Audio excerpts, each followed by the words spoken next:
Hello my dear students, hope all of you are doing good. Okay, so today we will discuss about the activities of the poem Afternoon on a Hill. Last 2-3 activities remain. So আজি আমি afternoon on a hill নামৰ যিটো আমি কবিতা পঢ়ি আছিলোঁ সেই কবিতাটোৰ সেই পাঠটোৰ শেষৰ 2-3টা এক্টিভিটি বাকী আছে এইখিনি আজি ডিসকাস কৰি এই চেপ্টাৰটো আজি শেষ কৰিম গতিকে আহাচোন আমি ভিডিঅ'টো আৰম্ভ কৰোঁ এয়া এক্টিভিটি নাম্বাৰ 13 আছে যে লেটস ৰিড দিস ওয়াৰ্ডস এলাউড জোৰছে এই ওয়ার্ডস কিটা পঢ়িব দিছে hill rise lights wind cliff thing pick mine ইয়াত কি কোৱা হৈছে তলত চোৱা note that the letter I is pronounced in two different ways in the words মানে এই words কিটা যে আমি ওপৰৰ পঢ়িলো শব্দকিটা তাত I লেটাৰটো দুটা বেলেগ বেলেগ হিচাপে বেলেগ বেলেগ ধৰণে pronounce হৈছে উচ্চাৰণ হৈছে এটাত ই হিচাপে আৰু এটাত I হিচাপে তাৰ পিছত কি কোৱা হৈছে B নম্বৰটো চোৱা read the words again in box A write the words which the letter I is pronounced as in hill in box B write the words in which letter I is pronounced as in rise an example is written in each box for you ইয়াত কোৱা হৈছে যে ওপৰৰ শব্দকিটা দুটা ভাগ কৰিব দিছে তাৰে এটা ভাগত I উচ্চাৰণ কৰা মানে লেটাৰ ওয়াৰ্ড কেটা আৰু ই উচ্চাৰণ কৰা ওয়ার্ড কেটা এটা সাইডত লিখিব দিছে বক্স 8 লিখিব দিছে হিল আৰু তেনেকুৱা আই টু ই উচ্চাৰণ কৰা যিকিটা শব্দ আছে সেইকিটা hill wind peak thing and cliff আৰু ইফালে বক্স বি আছে ৰাইজ মাইন লাইট তো এইকিটা ইয়াত লিখি দিয়া হৈছে চাই তোমালোকে কৰি লবা নেক্সট কি আছে চাও হা এইবাৰ চোৱা 14 পৰা গ্ৰামাৰ পাৰ্টস আহিব এতিয়া ইয়াত দিয়া আছে read the poem afternoon on a hill and find words which belong to different word classes ইয়াতে noun pronoun এনেকে যোনখিনি আমাৰ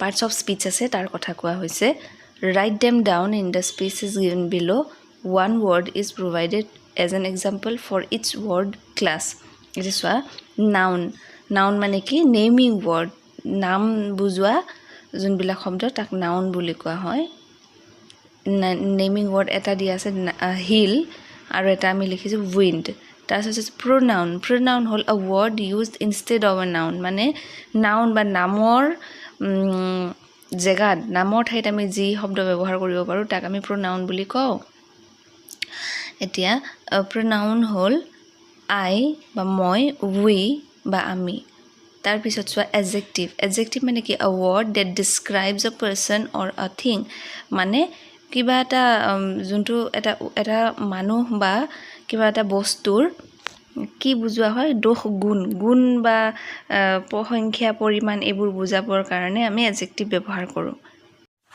তো ইয়াতে adjective আছে gladdest আৰু লগতে মই এটা লিখিলো tall মানে glad মানে কি ভাল লগা এটো এটা গুণ আৰু tall মানে ওখ এটো এটা মানুহৰ কোৱালিটি তাৰ পিছত চোৱা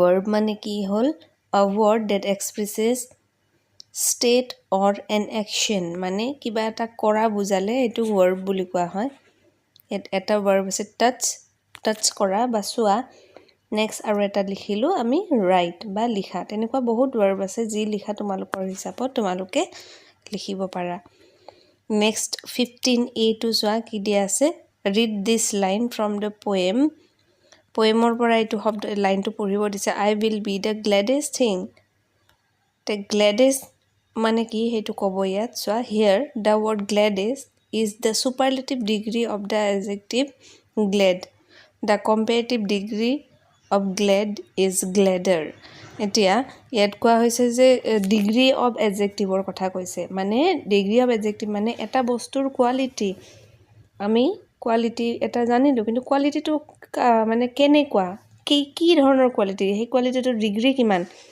মানে ইন্টেন্সিটি কিমান হেতু জানিবৰ কাৰণে আমি ডিগ্ৰীজ অফ এডজেক্টিভ ব্যৱহাৰ কৰো ডিগ্ৰী তিনিটা থাকে, positive degree, comparative degree, superlative degree.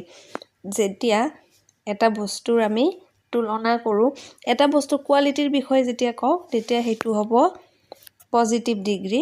যেতিয়া আমি দুটা বস্তুৰ মাজত তুলনা কৰোঁ তেতিয়া হ'ব কম্পেৰেটিভ ডিগ্ৰী। আৰু যেতিয়া বহুত বস্তুৰ মাজত এটা বস্তুৰ বিষয়ে আমি যেতিয়া তুলনা কৰি ক'বলৈ যাওঁ তেতিয়া সেয়া হ'ব ছুপাৰলেটিভ ডিগ্ৰী। আমি তললৈ ভালকৈ বুজিম। চোৱাচোন তলৰখিনিত কি দিয়া আছে। ইয়াত কোৱা হৈছে চোৱা, we use the comparative degree and the superlative degree of adjective for comparison. Generally, ER is added to the adjective to make it comparative and EST to add the EST is added to make it superlative. Comparative ER use হয় আৰু যোনটো main word, main এডজেক্টিভৰ লগত যেতিয়া ER use হ'ব তেতিয়া আমি comparative degree বুলি কওঁ, আৰু যেতিয়া EST ইউজ হ'ব তেতিয়া আমি ছুপাৰলেটিভ ডিগ্ৰী বুলি কওঁ। তেতিয়া তলত চোৱা, cold, colder, coldest, light, lighter, lightest, clean, cleaner, cleanest, bright, brighter, brightest, tall, taller, tallest. এতিয়া এটা এক্সাম্পল দিলে বুজি পাবা যে cold, the room is cold. তাৰপিছত this room is colder than that room. এইটো হ'ল কম্পেৰেটিভ ডিগ্ৰী। দেন কোল্ডেষ্ট হ'ল, this is the coldest room among all the rooms available here. যদি তেনেকৈ কওঁ তেতিয়া সেইটো হ'ব যে সকলোতকৈ বেছি ঠাণ্ডা। And it will be superlative degree. এতিয়া নেক্সটটো কি আছে চাৱাচোন। এইবাৰ আছে নাও কমপ্লিট দ্য ফলোয়িং টেবল। এতিয়া কেইটামান পজিটিভ, কম্পেৰেটিভ, ছুপাৰলেটিভ ডিগ্ৰী দিয়া আছে, সেইকেইটা আমি কমপ্লিট কৰিব লাগে। প্ৰথমটো আছে quiet, quieter, quietest, safe, safer, safest, slow', slower, slowest. গতিকে এনেকৈ তোমালোকে যিকোনো এটা পজিটিভ ডিগ্ৰী বা ডিগ্ৰী এটা এডজেক্টিভ দিলে সেই এডজেক্টিভটোৰ ডিগ্ৰীটো তোমালোকে ওলাব পাৰিবা। এনেকৈ পজিটিভত থাকিলে ER লগালে সেইটো কম্পেৰেটিভ হ'ব, আৰু EST লগালে সেইটো ছুপাৰলেটিভ হ'ব। কিন্তু সকলো ক্ষেত্ৰতে এনেকুৱা নহয়, ইয়াৰো কিছুমান এক্সেপশ্যন থাকে। সেয়া তোমালোকে পিছৰ ডাঙৰ হ'লে পিছৰ ক্লাছত ভালকৈ বুজিব পাৰিবা। ইয়াৰ পিছত আছে look at the two pictures given below', which picture do you like more and why? Discuss with your friend. You can use adjectives given in the box to compare the degree form. Picture 1 আৰু picture 2. আমি picture 1টো কিয় ভাল পাওঁ? কাৰণ picture 1টো green আৰু clean, ধুনীয়া। আৰু picture 2টো কি হয়? picture 2টোত চোৱা, গছ কাটিছে হয়নে, তাৰপিছত নদীটো লেতেৰা কৰিছে, সেইটো কাৰণে আমি picture 2টো ভাল নাপাওঁ।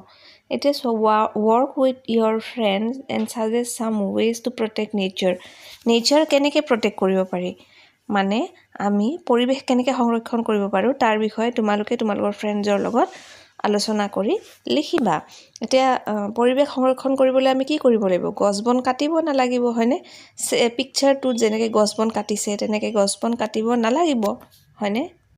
আৰু তেনেকৈ কি কি কৰিব নালাগিব বা কি কি কৰিব লাগিব সেয়া তোমালোকে ভাবি চিন্তি লিখিবা। নেক্সট চোৱা, 16 number, read the lines from the poem.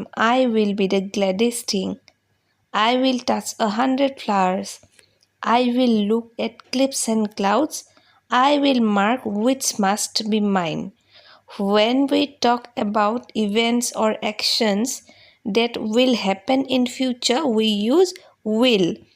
We also use shall and other verbs to talk about action that will occur at some time in the future. মানে ইয়াত will আছে। will কেতিয়া আমি ইউজ কৰোঁ? যেতিয়া আমি ফিউচাৰৰ কথা কওঁ, ফিউচাৰ বা ভৱিষ্যতৰ বিষয়ে যেতিয়া আমি কথা কওঁ তেতিয়া আমি will বা shall এই দুটা ৱৰ্ড ব্যৱহাৰ কৰোঁ। এইবাৰ চোৱা, নাও look at the sentences.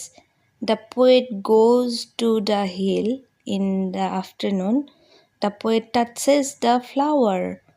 When we talk about events or action that take place regularly, we use the simple present tense. মানে ভৱিষ্যতৰ আগৰবাৰ আমি ভৱিষ্যতৰ কথা ক'লোঁ, এইবাৰ আমি প্ৰেজেণ্ট টেন্সৰ কথা কৈছোঁ, মানে বৰ্তমানৰ কথা কৈছোঁ।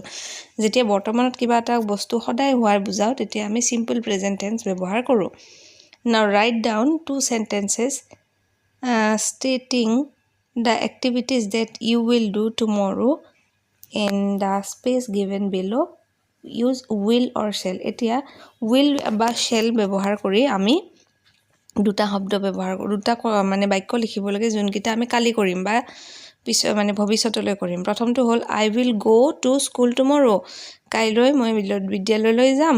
She will come to our office tomorrow. কাইলৈ তাই আমাৰ অফিচলৈ আহিব। এইকেইটা will আমি ব্যৱহাৰ কৰি মানে বনোৱা দুটা বাক্য। Then write down what you usually do in the morning. Use simple present tense. সদায় ৰাতিপুৱা উঠি কি কৰা যায় সেয়া এতিয়া লিখিব দিছে। I always brush my teeth in the morning. ৰাতিপুৱা উঠি আমি প্ৰথম কি কৰোঁ? নিশ্চয় ব্ৰাছেই কৰোঁ, গতিকে brush.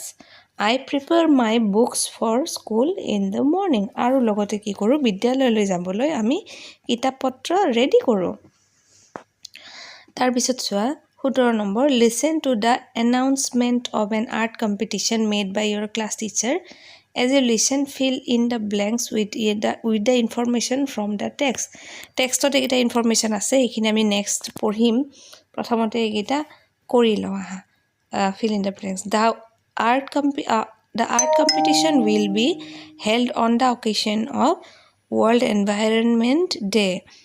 The theme of the competition is a clean and green environment. 3 number C2 কি আছে? The competition will start at 10 a.m. The students have to bring necessary art materials. The school authority will provide only the drawing papers. 3 winners from each group will be awarded. এতিয়া চোৱা did you know Molai forest. Molai forest মানে আমি মোলাই যাদৱ পায়েং যে অৰণ্যমানৱ তেওঁৰ বিষয়ে পঢ়িম এতিয়া।